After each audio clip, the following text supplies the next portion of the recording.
Kabanata 1121. Pagkaalis ni Yuka sa villa, binigyan ni Sheila si Severin ng nagtatakang tingin. Severin, bakit mo natanong yun? May elder ba na mas mataas ang attainment kaysa kay Miss Yuka? Ngumiti ng mahina si Severin. Mas maganda kung ang hallmaster ang pinakamalakas sa hall. Kung hindi, ang bulwagan ay madaling magkakaroon ng mga problema kapag ang mga miyembro ay hindi tapat at nagkakaisa. Pagkatapos ng isang pause, nagpatuloy siya. Noong sabay tayong kumakain, nakita kong medyo loyal ang mga matatanda. Pero parang medyo malakas ang kapangyarihan ni Brody sa hall, which is not a good thing. Hindi siya elder, stepbrother lang siya ni Yuka. Pero parang hindi niya ipinaglalaban ang pagiging stepbrother ni Yuka. Ngayon mo lang nakita ang nangyari. Hindi siya mapagbigay na tao at gusto niya si Yuka. Tumango si Sheila. Oo. Mula roon, masasabi nating napakababa ng kanyang tolerance level at napakadali niyang ma-frustrate. Tayo ay mga bisita nila na niregaluhan lang sila ng $30 million.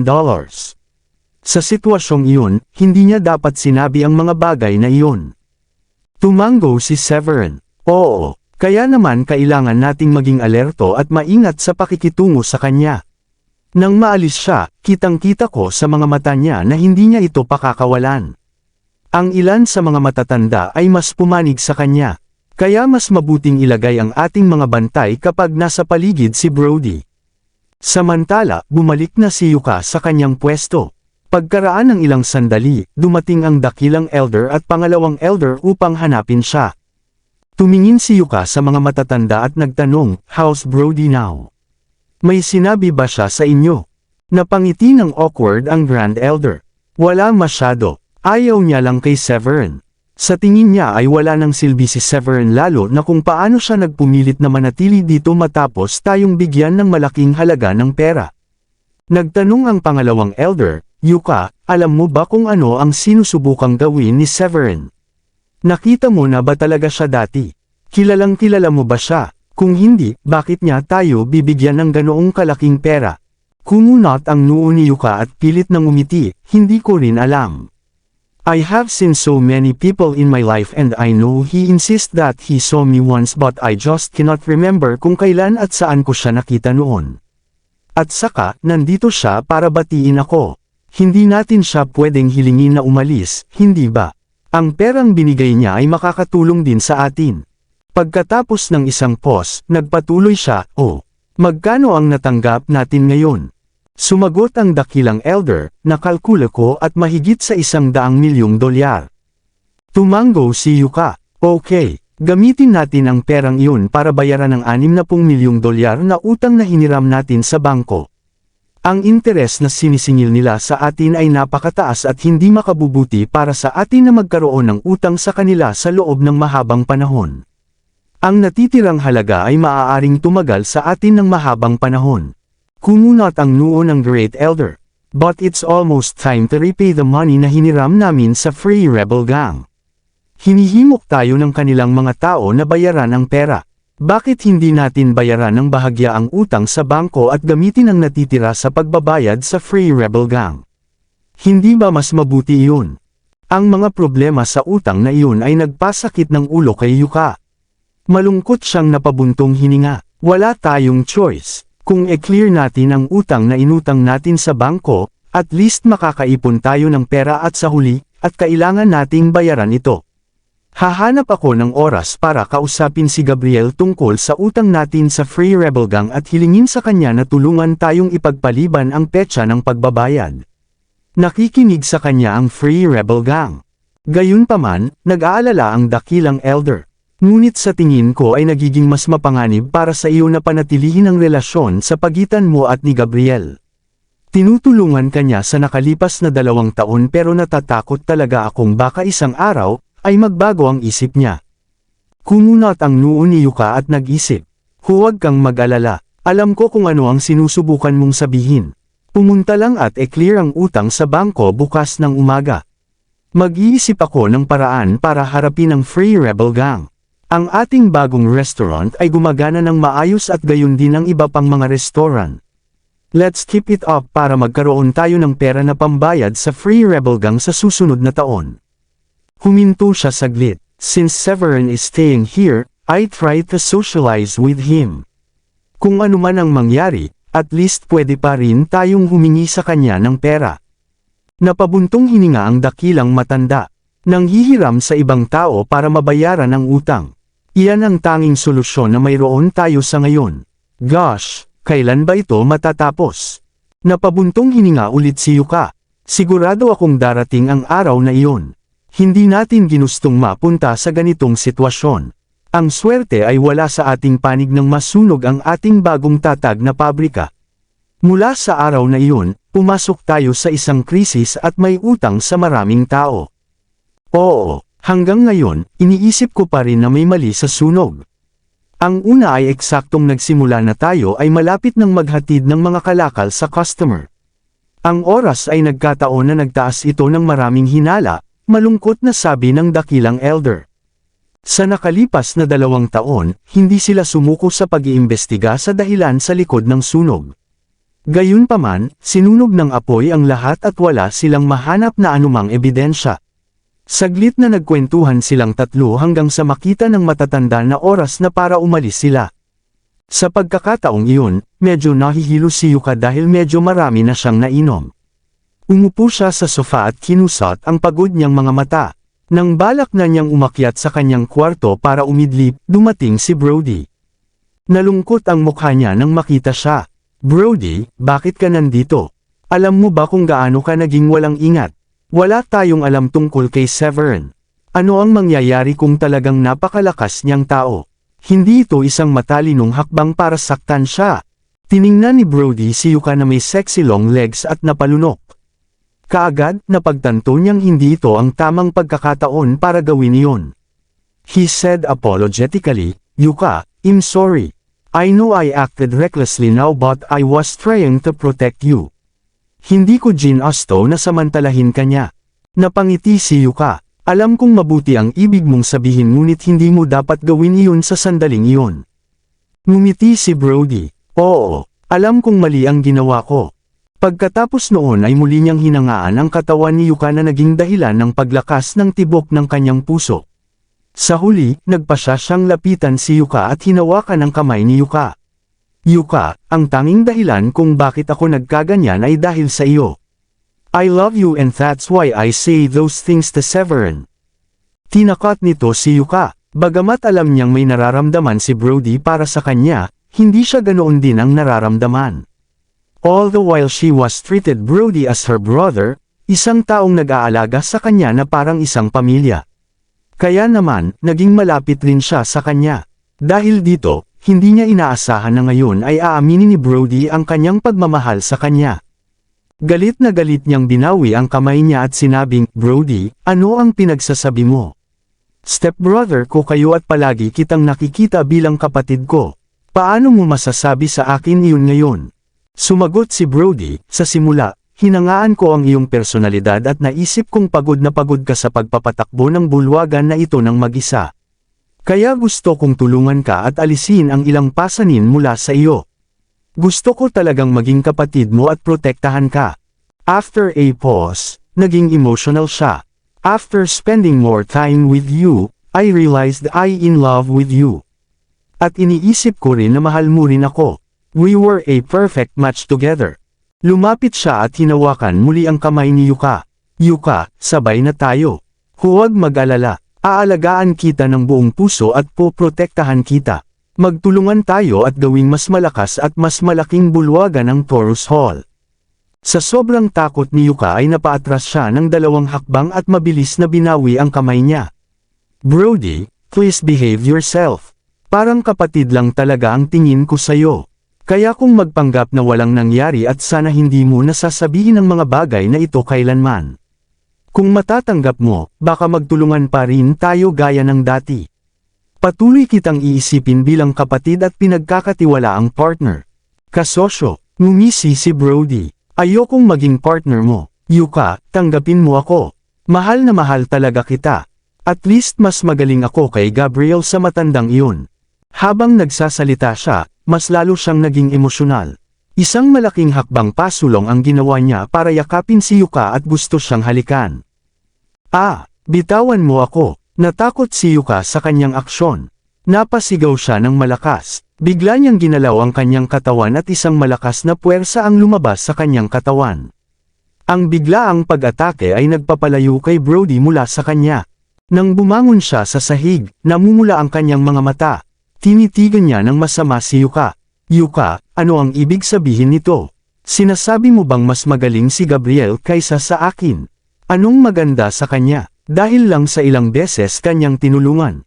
Willing ka bang ligawan siya dahil siya ang guardian ng Free Rebel Gang? Nakangisi niyang pagpapatuloy. Yuka, seryoso ako dito. Gusto talaga kita. Tanggapin mo ako. Besides, marami na rin akong naitulong sa iyo. Higit pa sa ginawa ni Gabriel. Habang nagsasalita siya, mabilis siyang tumakbo papunta kay Yuka. Sa isip-isip niya, naniwala siyang si Yuka ang sumiping kay Gabriel noon. Kaya naman, napagdesisyonan niyang kahit anong mangyari ay tatanggapin siya ni Yuka ngayon. Kahit tumanggi si Yuka, pipilitin niya itong matulog na kasama niya. Hindi sumagi sa isip ni Yuka na iisipin ni Brody na siya ang ganoong klase ng babae. Nang subukang yakapin ulit siya ni Brody, nakaramdam siya ng galit kaya sinampal niya ito sa mukha. Brody, hindi ko alam na ganito ka. I already told you that I don't like you and never happened between me and Gabriel. Ang mga chismis na narinig mo ay peke. Hindi ako kilala ng mga taong iyon tulad mo. Niligawan ko siya dahil sa hall. Ngunit nanunumpa ako na hinding-hindi ko ipagpapalit ang sexual na pabor sa pera. Galit na pinandilatan ni Yuka si Brody at nakaramdam ng pagkadismaya. Hindi niya akalain na pipilitin siya ni Brody na tanggapin siya. Ang sampal ay nakadagdag lang ng pagkadismaya kay Brody. Galit na sabi niya, Yuka, itigil ang pagpapanggap. Akala mo ba hindi ko alam kung anong klase kang babae? Tinatanggihan mo ba akong matulog sa iyo dahil wala na akong maibibigay sa iyo? Wala akong pakialam kung ano ang iniisip mo. Samahan mo akong matulog. Tapos ang diskusyon. Itinaas niya ang kanyang kamay sa espiritual na enerhiya na gumagalaw sa paligid ng kanyang kamao. Brody, kapatid talaga ang tingin ko sa iyo. Nanumpa tayong maging magkapatid. Paano mo ito magagawa sa akin? Tumingin sa kanya si Yuka na may disappointment. Hindi niya inaasahan na darating ang araw na pipilitin siya ni Brody na matulog sa kanya. Pagkatapos ay gagamit ako ng puwersa ngayon. Dahil lumalaban si Yuka, nagpa siya si Brody na saktan siya hanggang sa puntong hindi na niya kayang ipagtanggol at ipaglaban. Gusto niyang makasigurado na si Yuka ang susuko sa kanya, dahil siguro, she was trying to act like a lady. Iniangat niya ang kanyang kamao at humakbang patungo sa kinaroroonan ni Yuka para bigyan siya ng suntok. Bastard ka, napaka-unexpected. Sa sandaling iyon, pumasok sa isip niya ang pag-uusap nila ni Severin. Binalaan siya ni Severin na mag-ingat kay Brody lalo na't hindi miyembro ng Taurus Hall si Brody at malakas ang kanyang natamo. Lumaban ng suntok si Yuka. Gayunpaman, mas mahina si Yuka at pagkatapos ng banggaan, pinadala siya na lumipad sa malayo. Ikaw, nagnanga ang ngipin ni Yuka at galit na sinabi, Brody, baka mas mahina ako sayo. Pero lalapit ang mga matatanda kapag narinig nila tayong nag-aaway. Magsama-sama kami at hindi mo kami matatalo. Sa hindi inaasahan, hindi yun nakatakot kay Brody. Ngumisi siya. Bago ako pumunta dito, nakipag-inuman muna ako sa kanila. Nilagyan ko sila ng gamot na pampatulog at bet ko silang natutulog ng mahimbing ngayon. Inutusan ko na rin ang dalawang lalaki na bantayan ang pinto at sinabihan silang huwag pumasok kahit may narinig sila. Bale, sila ang aking mga pinagkakatiwalaan. Kaya Yuka, walang paraan para makatakas ka at ipapakita ko sa iyo kung gaano ako kalakas. Maraming salamat sa lahat ng sumusubaybay. Please subscribe and follow my YouTube and Facebook channel, Filipino Novel. Maraming salamat po. Kabanata 1125. Brody, hindi ko alam na ganyan ka pala kaloko. Galit na nagngangalit si Yuka. Ang mga nangyayari ngayon ay lubos na sumabog sa kanyang isipan. To think na inisip talaga ni Brody na makukumbinsi niya itong matulog sa kanya. Nang hindi yun gumana, nagbago ang kanyang ugali, at sinubukan siyang pilitin. Haha, oo, tanga ako, ganyan talaga ako. Tumawa ng malakas si Brody, you better listen to me. At least, we can continue to be friends and I can still help you out. Tanggapin mo man ako o hindi, sa iyo ako matutulog. O ang pinakamasamang bagay na maaaring mangyari ay papatayin kita at ang mga matatanda at kunin ang Taurus Hall. Naiintindihan mo ba? Ikaw, hindi alam ni Yuka na si Brody ay isang walang hiya na haltak na gagamit ng Taurus Hall para bantaan siya. Itinaas niya ang kamay niya. Bilang isang taong laging nakakaalam kung alin ang pinakamahusay na pagpipilian, nahihirapan siyang pumili ngayon. Kung hindi siya sumuko kay Brody o nakahanap ng paraan upang malutas ang usapin ngayon, iyon na ang magiging katapusan ng Taurus Hall matapos siyang halayin ni Brody at patayin ang mga matatanda. Pagkatapos ng huling laban, parang hindi nalalayo si Brody sa pagiging level 5 Warrior King. Hinding-hindi niya siya matatalo. Hindi ka ba natatakot na marinig tayo ni Severin na nag-aaway at lumapit siya para tingnan? He's staying in the villa next to mine. Mabilis na nag-isip si Yuka. Hamalakhak si Brody. Haha, ang mga mayayamang batang iyon ay nagmamalasakit lamang sa paghahanap ng mas magagandang babae na makakasama nila. Tsaka may dala siya. Sa tingin mo ba ay magkakaroon siya ng oras para iligtas ka? May attainment man ang mga tulad niya, hindi sila malakas. Hinding-hindi siya papapasukin ng mga tauhan ko. Kung lalapit man siya, papatayin ko lang siya. Kahit kailan hindi ko siya gusto. Gaya ng inaasahan, walang sinabi si Yuka at nanatiling tahimik pagkatapos noon. Isa pa, napansin ni Brody na kinakagat niya ang kanyang labi dahil sa kaba. Alam niyang ito ang gagawin ni Yuka kapag sinusubukan nitong lampasan ang lahat ng mga kalamangan at kahinaan. Sa katunayan, si Yuka ay walang anumang pagpipilian ngayon. Ayon sa personalidad ni Yuka, pipiliin niyang isakripisyo ang sarili, lalo na kapag kailangan niyang pumili sa pagitan ng buhay ng mga matatanda, pananampalataya ng Taurus Hall, at isakripisyo ang sarili para matulog kasama si Brody. Matibay ang paniniwala ni Brody na pipiliin niyang matulog kasama si Brody upang iligtas ang mga matatanda at Taurus Hall. Tanggapin mo lang ang iyong pananampalataya. Mas makakabuti para sa ating dalawa. Tumawa ng malakas si Brody. Pagkatapos nito, lumakad siya, inalis ang espiritual na enerhiya mula sa kanyang kamay, at niyakap si Yuka mula sa likuran. Ang mahinang aroma mula sa katawan ni Yuka ay labis na ikinatuwa ni Brody kaya't bumilis ang tibok ng kanyang puso. Sa wakas, matutulog na siya sa babaeng pinaglalawayan ng lahat. Nahirapan si Yuka na tanggapin ang sitwasyon. Alam niyang hindi niya matatalo si Brody at kung susubukan niyang lumaban, parehong nasa panganib ang kanyang buhay at ang mga matatanda. Bitawan mo ako. Gayunpaman, hindi niya napigilan ang sarili na makaramdam ng disgusto nang yakapin siya ni Brody. Likas na, nagsimulang magpumiglas ang kanyang katawan. Haha, tanggapin mo na lang. Alam mo kung ano ang mangyayari kung lalaban ka. Lalong naging maangas at mayabang si Brody nang mapansin niyang hindi nanlaban si Yuka gaya ng inaasahan niya. Bitawan mo siya. Biglang pumasok sina Severin at Sheila. Paano ka nakapasok dito? Laking gulat ni Brody nang makita niya sina Severin at Sheila na sabay na pumasok sa villa. Ngumiti si Severin. Paano ako nakapasok? Nilagpasan ko ang dalawang lalaking iyon at pumasok dito. Ayos lang. Dahil nagpakita ka, gagawin ko ngayon ang huling araw na mabubuhay ka. Sinamaan ng masamang tingin ni Brody si Severin. Mapapatay na kita sa wakas. Agad namang tumakbo si Yuka at tumayo sa harap ni na Severin at Sheila. Nagbabala siya, Severin. Ang jerk na ito ay nilagyan ng gamot na pampatulog ang mga matatanda. Dapat umalis ka na. Ito ang problema sa Taurus Hall. Hindi mo kailangang isali ang iyong sarili. Ngumiti si Brody. Oh, aking Diyos. Yuka, aking sinta, napakabait mo. Gagawin mo ba talaga akong kaaway dahil binigyan ka ng malaking halaga ng taong ito at gusto mo siyang protektahan para doon? Muli siyang tumawa. Samahan mo lang ako matulog. Bibigyan kita ng pera kapag mayaman na ako. Gusto mo bang sulatan kita ng IOU note? Ikaw na babaeng mahilig sa pera. Brody Wagner, gusto kitang patayin. Hindi na kinaya ni Yuka. Never in her wildest dream nasaktan siya ni Brody at insultuhan siya ng husto. Sa lahat ng oras, akala niya ay isa si Brody sa mga taong nakakaunawa sa sitwasyong kinalalagyan niya. Ang mga kilos at salita ni Brody ay labis siyang ikinadismaya. Itinaas niya ang kanyang kamao at tinakpan ito ng espiritual na enerhiya. Walang imak na segundo, sumugod siya at sumigaw ng galit, Mountain Stomping Fist. Nagpakawala siya ng suntok at 12 ng mga ilusyong bundok na nilikha mula sa espiritual na enerhiya ang lumitaw sa kanyang harapan. Ang mapanlinlang na mga bundok na iyon ay mukhang napakasurreal at sumulong sila patungo kay Brody. Sa tingin mo matatakot ako nito?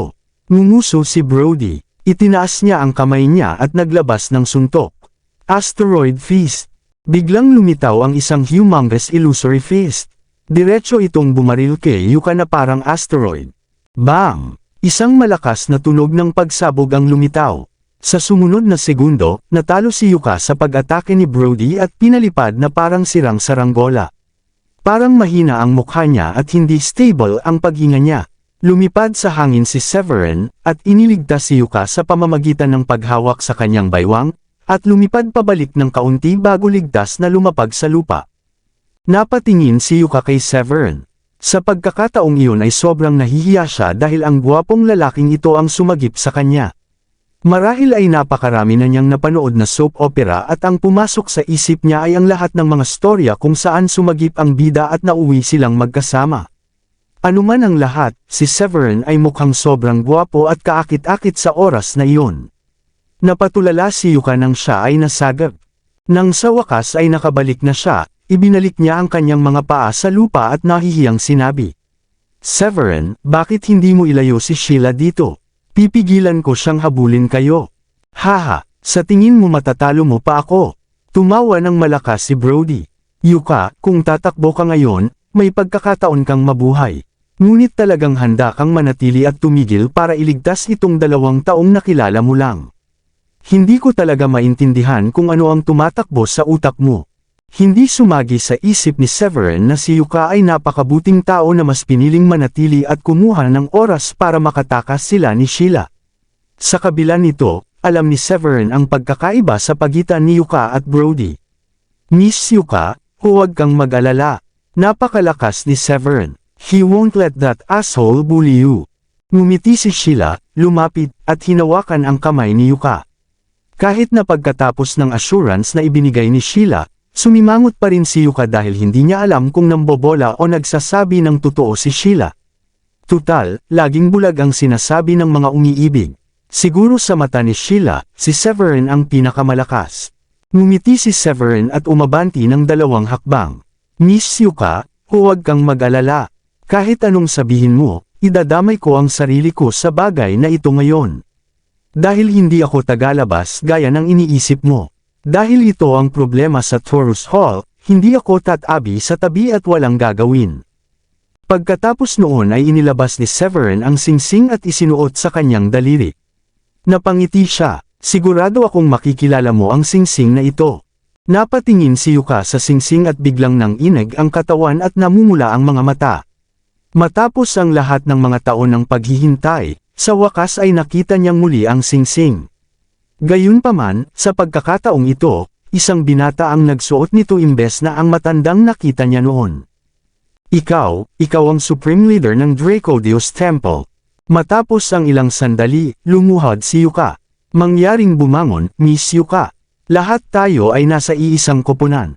Dir-diretsyong naglakad si Sheila para itayo si Yuka ng tuwid. Ang kataas-taasang pinuno ng Dracodius Temple. The moment na narinig ni Brody, ay umawang ang bibig niya at nakakatakot ang mukha niya. Sinabi sa kanya noon ni Yuka ang tungkol sa Dracodius Temple. Sinabi pa niya na hahanapin sila ng Supreme Leader balang araw at pagdating ng araw na iyon, ang anumang krisis na kinakaharap ng Taurus Hall ay malulutas. Kaya naman tumanggi si Yuka na palitan ang pangalan ng bulwagan.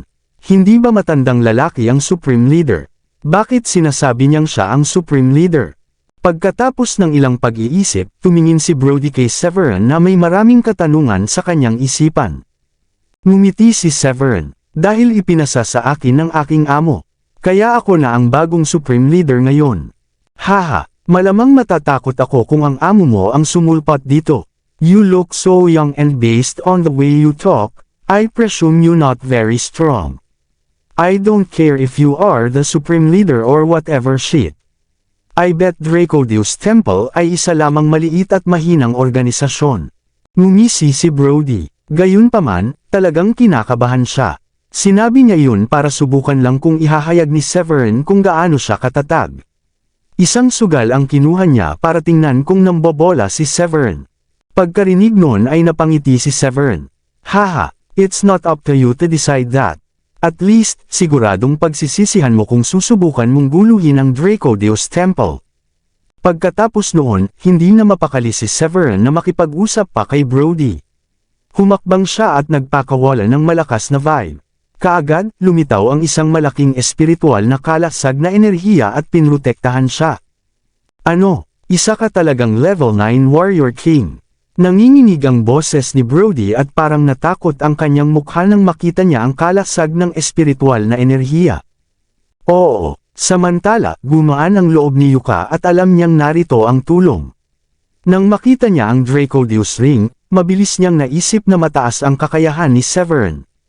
At least, mas malakas siya kaysa sa kanya. Hindi niya alam, mas malakas siya kaysa sa kanya. Hoy, lalaki, pasensya na. Patawarin mo ako. Noong una, sinubukan ni Brody na lumaban. Nang maglaon ay nalaman niya, ang kanyang paggalaw ng katawan ay naging restricted at hindi niya magagamit ang kanyang espiritual na enerhiya nang ilagay ni Severin ang kanyang kamay sa kanyang leeg upang sakalin siya. Sa loob ng isang segundo, hinigpitan ni Severin ang kanyang paghawak para mabali ang leeg ni Brody mula sa katawan nito na ikinamatay ni Brody.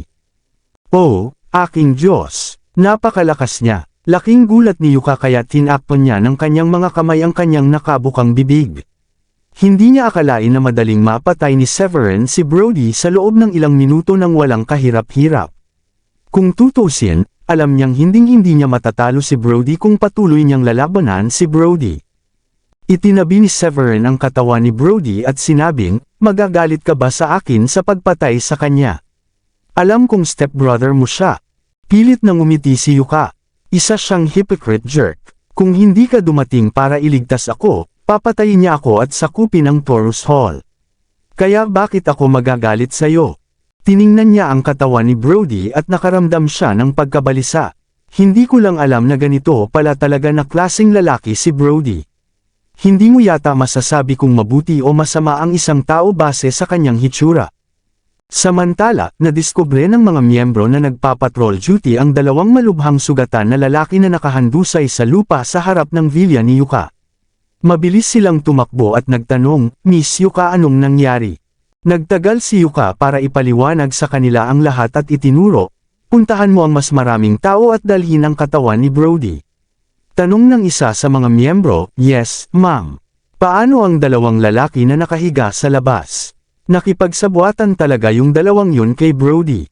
Patayin sila. Nalungkot ang mukha ni Yuka habang galit na sabi. Oo, Miss Yuka. Agad namang lumabas ang dalawang miyembro. Nang sila na lang ang natira sa villa, nakangiting paliwanag ni Severin. Hindi namin ibinunyag ang aming pagkakakilanlan dahil gusto naming makita kung ano ang kasalukuyang sitwasyon ng Taurus Hall at mas makilala pa ang Taurus Hall. Tumango si Yuka. Buti na lang at ginawa mo yon.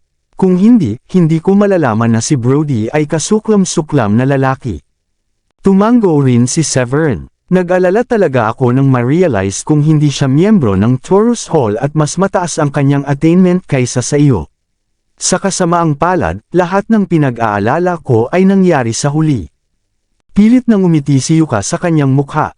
Supreme Leader, sa tingin ko nakita mo na ang lahat. Ang bulwagan ay hindi masyadong malakas. Bagamat marami kaming miyembro, dahil sa mababang attainment ko, nahihirapan kaming mag-survive sa Skysian City.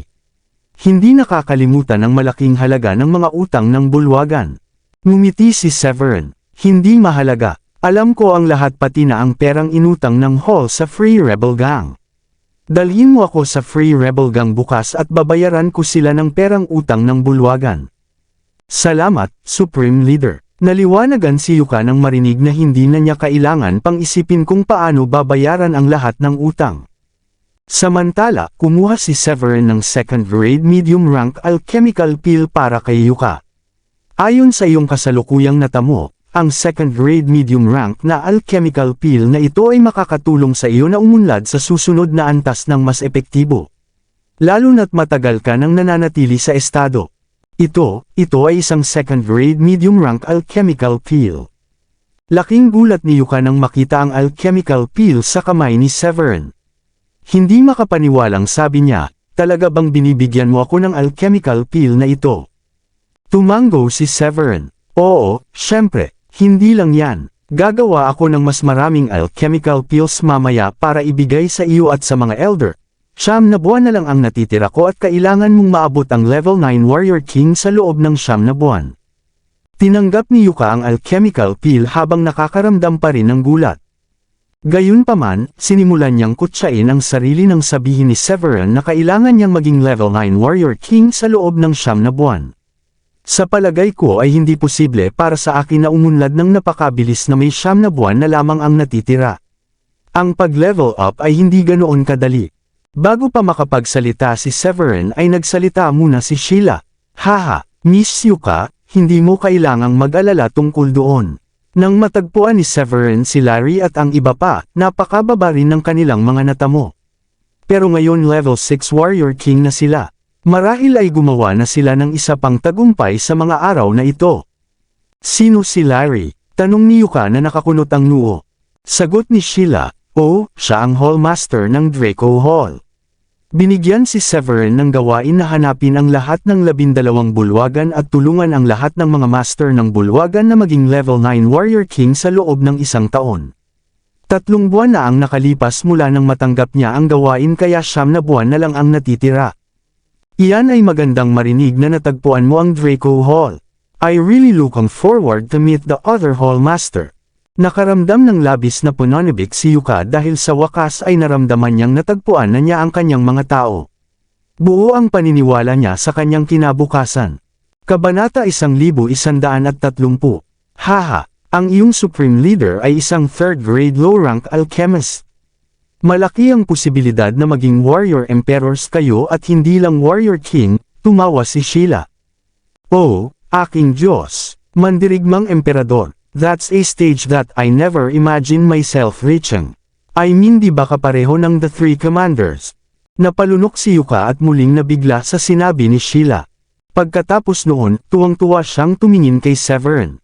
Supreme Leader, isa ka ba talagang third-grade low-rank alchemist? Ang pinakamalakas na alchemist sa lungsod na ito ay nasa kanyang 2 baitang lamang at sila ay napakabihirang. Ang bawat tao'y mangungulila at tutulong sa lahat ng uri ng mga paraan upang mapasaya siya kung ang pangalawang gradong alchemist ay makikita sa publiko. Bilang isang third-grade alchemist sa murang edad na ito, tiyak na mayroon kang magandang kinabukasan. Ngumiti si Severin, you can call me Severin or Supreme Leader, and don't address me as Mr. Severin anymore. Naniniwala akong mas bata ako sa iyo ng 2 o 3 buwan. Ang pormalidad ay upang ipahayag na hinahangaan ko ang iyong pagkamit at ang tingin ko sa iyo ay idolo ko. Hindi dahil sa edad.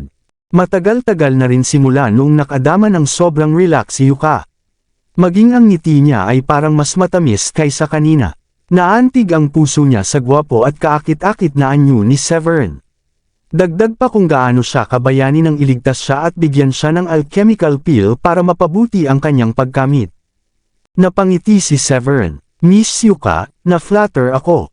Alam ko kung gaano kahirap para sa iyo na pamunuan at binuo ang Taurus Hall sa lahat ng masalimuot na kapaligirang ito at ang kompetisyon mula sa maraming iba pang puwersa sa underworld.